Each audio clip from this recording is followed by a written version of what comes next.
Apa yang kau bicarakan? Kau mencari kematian. Wenxi mengerutkan kening dan hendak menyerang Tuan Muda Ming. Kakak, Wen Qing meraih adiknya dan berkata, sebelum ayah pergi menyendiri, dia berpesan agar kita tidak membuat masalah.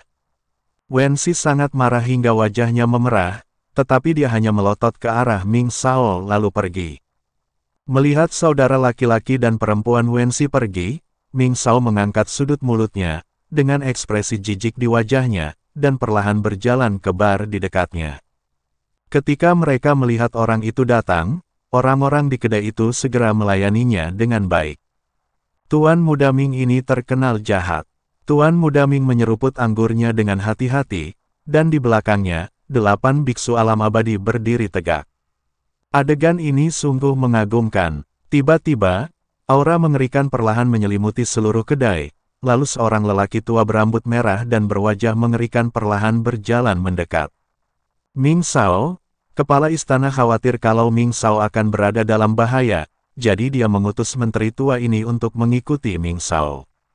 Orang tua itu berbicara dengan penuh hormat di depan Tuan Muda Ming. Hantu berambut merah, katakan saja kau kesini untuk mengawasiku. Kenapa kau bicara omong kosong begitu? Dengan kekuatanku, ditambah 8 kultivator yin di belakangku, siapa yang bisa membahayakanku? Tuan Muda Ming mendengus dingin. Orang tua berambut merah itu menundukkan kepalanya dan tidak mengatakan apapun. Pergi dan tanyakan pada orang bernama Chen Ping itu apakah dia punya pendukung yang kuat. Kalau hanya ada Sun Moon City, itu akan terlalu membosankan. Sun Moon City terlalu lemah dan tidak sepadan dengan usahaku. Tuan Muda Ming berkata kepada pria tua berambut merah. Baik, Tuan. Setelah berkata demikian, tubuh lelaki tua berambut merah itu langsung lenyap. Saya sangat berharap Chen Ping memiliki pendukung yang kuat, sehingga akan lebih menarik. Jika tidak, perjalanan ini akan terlalu membosankan. Tuan Muda Ming menggoyangkan gelas anggur di tangannya dan berkata, Sekte Tao, markas besar kota matahari dan bulan. Chen Ping berlatih dengan tenang. Tidak ada yang mengganggunya, jadi Chen Ping bisa berlatih dengan baik. Ketika tangga menuju surga turun, dia bisa mencapai 1 tingkat lagi. Chen Ping, berhentilah berlatih. Tuan muda dari istana Neter keempat ada di sini. Orang ini sangat sombong, bahkan lebih sombong darimu. Lin Kevan bergegas ke kamar Chen Ping dan berkata, apa hubungannya kesombongannya denganku? Tanya Chen Ping. Ming Shao ini mendengar bahwa kamu sangat sombong dan sedang mencari seseorang untuk menyelidikimu. Kurasa dia akan menargetkanmu. Ekspresi Lin Kevan sedikit gugup. Jangan takut, bukankah ayahmu dan Taois Wuji akan segera datang? Kata Chen Ping, bahkan jika ayahku dan Taois Wuji datang, mereka tidak akan berdaya. Tuan Muda Ming membawa 8 bawahan yang berada di alam abadi bersamanya. Dan hantu berambut merah itu juga ada di sini. Orang ini cukup kuat. Kudengar dia sudah mencapai level kelima alam abadi. Lin Kevan mengikuti Chen Ping dan menjelaskan. 8 orang di alam abadi. Dan ada 1 orang di tingkat kelima alam abadi. Chen Ping sedikit terkejut. Mengapa keempat alam baka begitu kuat? Apakah ada begitu banyak alam abadi? Apa yang harus kulakukan? Haruskah aku pergi menemui Master Ming itu dan meminta maaf, lalu mengakui bahwa dia lebih hebat dariku? Chen Ping bertanya, jika permintaan maaf itu berguna, maka Tuan Muda Ming tidak sombong. Selama dia mengarahkan pandangannya padamu, permintaan maaf mungkin tidak akan berguna. Lin Kevan berkata sambil mengerutkan kening. Karena tidak ada permintaan maaf, maka pukul saja dia sampai dia menyerah. Chen Ping tersenyum tipis, lalu kesadarannya memasuki tubuhnya dan bertanya kepada Raja Iblis Awan Merah, Senior, bisakah kau menghadapi seorang kultivator kelas 5 di alam transformasi? Tingkat kelima alam abadi tidak ada apa-apanya. Aku bisa menghancurkannya sampai mati hanya dengan 1 jari. Selama tubuhmu mampu menahannya, bahkan jika dia seorang abadi, aku bisa membunuhnya dengan 1 telapak tangan. Raja Iblis Ciun mengatakannya dengan sangat bangga. Baguslah, dengan senior di sini, aku tidak perlu takut. Jika ada yang berani mencariku, aku akan membunuhnya. Chen Ping berkata sambil tersenyum. Chen Ping, kamu masih bisa tertawa. Kalau tidak berhasil, tinggalkan saja Wu Wanglen. Paling buruk, kamu tidak bisa menaiki tangga menuju surga. Kamu bisa menunggu 100 tahun sebelum melakukannya. Lin Kevan berkata, jangan khawatir, kalau Tuan Ming itu berani mencari masalah denganku, aku akan menghajarnya habis-habisan. Chen Ping menepuk bahu Lin Kevan.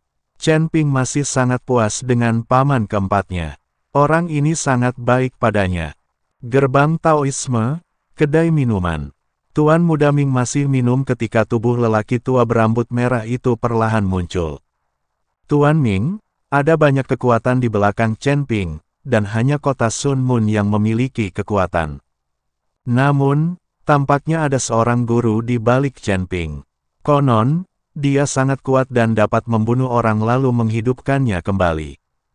Kata lelaki tua berambut merah itu. Kebangkitan, mata Ming Shao berbinar, menarik sekali. Hanya pria sekuat itu yang bisa membangkitkan gairahku. Ming Shao, aku tidak tahu siapa orang ini. Aku bahkan tidak tahu namanya. Kata lelaki tua berambut merah itu. Jangan khawatir, saat kita membunuh Chen Ping, orang kuat di belakangnya akan muncul dengan sendirinya, dan kita tidak perlu mencarinya. Tuan Muda Ming meletakkan gelas anggur di tangannya dan perlahan berdiri. Ming Shao, tidak peduli siapa orang kuat di belakang Chen Ping, kamu tidak perlu mengambil tindakan.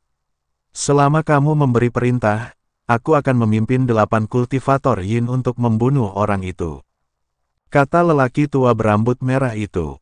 Ming Shao menoleh ke arah lelaki tua berambut merah itu, hantu berambut merah, kesombongan dan meremehkan musuh tidaklah sama. Kamu harus mengubah kebiasaan buruk ini. Aku boleh saja bersikap sombong, tetapi aku tidak akan meremehkan lawan manapun. Kamu selalu meremehkan lawanmu, ini bisa membahayakan nyawamu. Kamu bodoh, bukan orang yang sombong. Tuan Muda Ming benar, aku tidak pernah meremehkan lawan-lawanku. Hanya saja orang-orang ini tidak memenuhi syarat untuk menjadi lawan Tuan Muda Ming. Pria tua berambut merah itu menyanjungnya. Hahaha, Ming Shao tertawa, kau benar, berapa banyak orang di seluruh dunia surga dan manusia yang layak menjadi lawanku. Pada saat ini, puluhan orang tiba-tiba muncul di jalan Daomen. Mereka semua agresif dan ranah mereka tidak rendah. Sangat sombong. Melihat orang-orang di lantai bawah, Ming Shao berkata dengan ringan. Beranikah kau bersikap sombong di depan Tuan Ming? Kau sudah bosan hidup. Orang tua berambut merah itu menghilang seketika. Lalu tubuhnya muncul di tengah jalan, menghalangi puluhan orang. Hantu berambut merah dari 4 dunia bawah. Pada saat ini, di antara puluhan biksu, seseorang membisikkan sesuatu. Desir. Kabut hitam datang dalam sekejap, dan biksu yang baru saja berbicara itu jatuh ke tanah dan mati. Bisakah kau memanggilku hantu berambut merah? Orang tua berambut merah itu berteriak dengan marah. Rekan Taois, saya Gan Xiaohan, pemimpin Sekte Gan. Mereka adalah orang-orang dari Sekte Lian Shan. Saya heran, bagaimana saya bisa menyinggung Anda? Gan Xiaohan melangkah maju dan berkata dengan sangat sopan. Mereka tidak mampu menyinggung orang-orang dari 4 dunia bawah. Begitu banyak dari kalian yang berjalan melewati Tuan Muda Ming dengan arogan. Tidakkah kalian tahu bahwa Tuan Muda Ming paling membenci orang yang bersikap arogan? Kata lelaki tua berambut merah itu. Ming Shao. Gan Xiaohan terkejut dan keringat dingin mulai muncul di dahinya. Guru Ming ini sedang murung dan aku bisa mati di tangannya. Jadi Tuan Ming juga ada di sini. Kami tidak tahu itu. Ayo kita pergi dan minta maaf kepada Tuan Ming sekarang. Kata Gan Xiaohan. Setelah itu, Gan Xiaohan membawa tetua agung klan Tang dan pemimpin klan Ling ke bar secara langsung untuk meminta maaf. Mereka adalah 3 gerbang, tidak mampu menyinggung 4 istana dunia bawah, apalagi Tuan Muda dunia bawah. Ketiganya naik ke atas dan berjalan di depan Tuan Muda Ming. Mereka berkata dengan hormat, pemimpin Sekte Gan, Gan Xiaohan, memimpin Sekte Tang dan Sekte Ling untuk bertemu Tuan Muda Ming. Kalian akan membalas dendam pada Chen Ping. Tuan Muda Ming bertanya langsung. Ya, Chen Ping telah membunuh para tetua Sekte Gan kita dan juga membunuh Tuan Muda Sekte Tang, Tang Xiaoyi, jadi kita harus membalas dendam. Kata Gan Xiaohan, kamu tidak bisa membunuh Chen Ping. Aku sudah menunjuknya, dan hanya aku yang bisa membunuhnya. Ming Shao melambaikan tangannya, kembalilah ke tempat asalmu. Ini, Gan Xiaohan, klan Tang, dan klan Ling semuanya tercengang.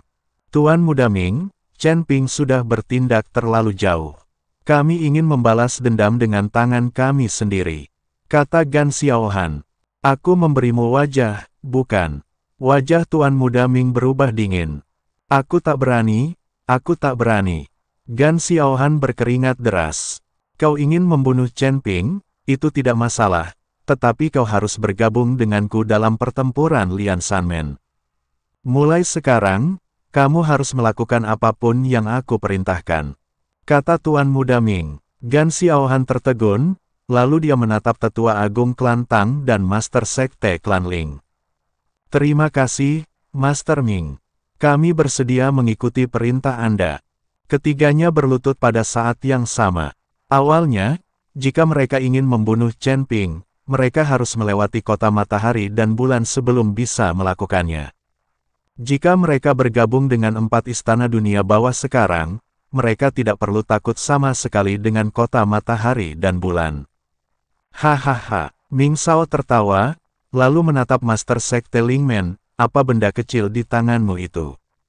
Menjawab pertanyaan Master Ming, ini adalah binatang pemakan jiwa yang dibesarkan oleh Lingmen kami. Binatang ini dapat melahap kesadaran spiritual seseorang, menyebabkan mereka mati atau menjadi mayat berjalan. Kata pemimpin Lingmen, dia anak kecil yang lucu. Biarkan aku bermain dengan yang ini. Tuan Muda Ming langsung mengeluarkan binatang pemakan jiwa dari tangan pemimpin Lingmen. Pemimpin Lingmen tidak berani mengatakan sepatah kata pun.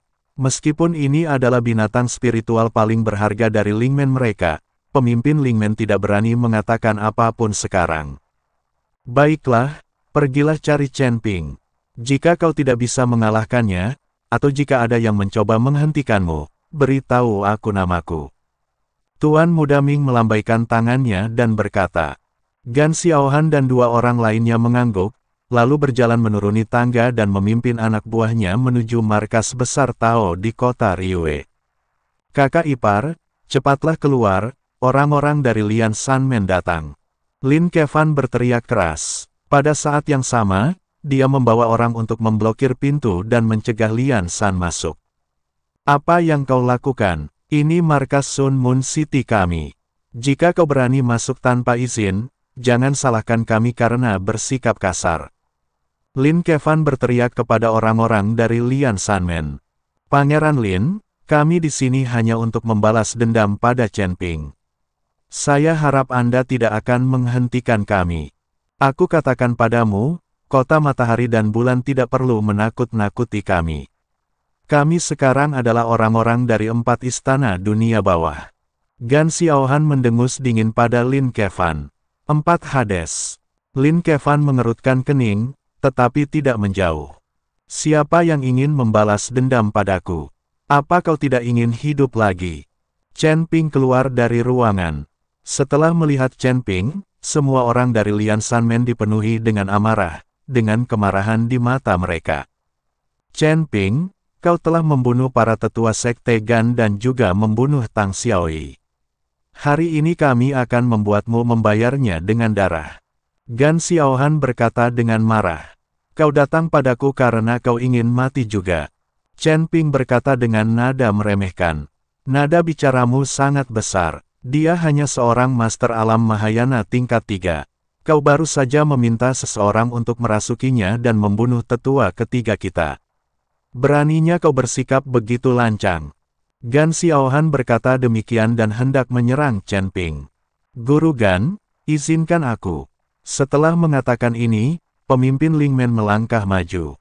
Lin Kevan dan yang lainnya ingin mengambil tindakan, tetapi dihentikan oleh Chen Ping. Jangan khawatir, aku akan melakukannya sendiri.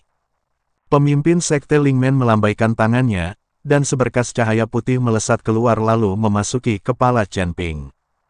Cahaya putih itu berasal dari binatang buas pemakan jiwa. Ia ingin melahap kesadaran Chen Ping. Ah, apa benda ini? Begitu kuatnya, bagaimana bisa ia melahap kesadaran spiritual? Chen Ping berpura-pura terkejut dan mulai terlihat kesakitan, seolah-olah kepalanya akan meledak. Melihat pemandangan ini, pemimpin Sekte Ling mendengus dingin, ini adalah binatang pemakan jiwa Sekte Ling kita. Tunggu saja kesadaranmu dilahap dan kau akan menjadi mayat berjalan.